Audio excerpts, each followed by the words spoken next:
Get creative, Athena encouraged her. Have you participated in any sports, any recreational activities, anything? I was invited to try out for the varsity soccer team right before I started high school. That's about it, Clove told her with a half shrug.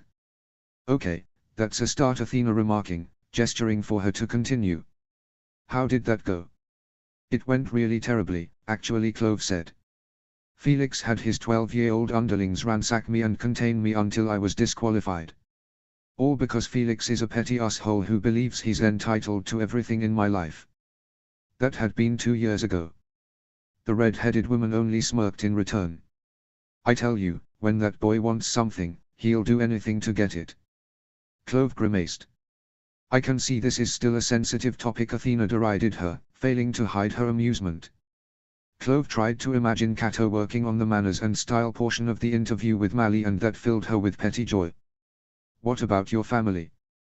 Tell me about the crying little sister. Clove's eyes narrowed distrustfully, and her mentor quickly realized she would have to be coaxed. You need to stop fighting against me and work with me, Clove. I had been under the impression I was your so-called idol. Did someone confuse me with Inoberia again? The brunette's lips quirked up to the left. Respect and trust are two separate matters. Then, you're going to have to learn how to trust me for the time being. Felix and I are your lifelines in the arena. We are responsible for delegation of gifts and maintaining the quality of your health. It wasn't like Clove didn't already know this, but once the alliance split, Felix and Athena would ultimately have to choose whether to sponsor her or Cato, and she wasn't naive enough to believe for a minute that they'd pick her. She would become the stepping stone, the sacrificial lamb. Cato would live on in glory, finally attaining vengeance for elder brother, and she'd be buried and soon forgotten. It was a grim end. I don't reap any rewards if you die, dear, Athena continued.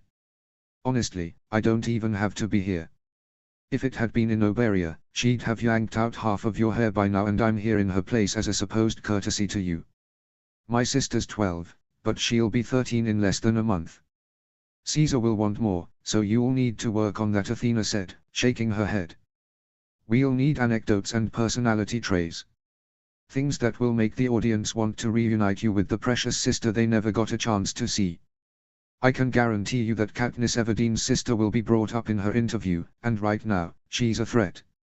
An 11 is unheard of, but combined with stage presence, she could pose a greater danger to you than imaginable.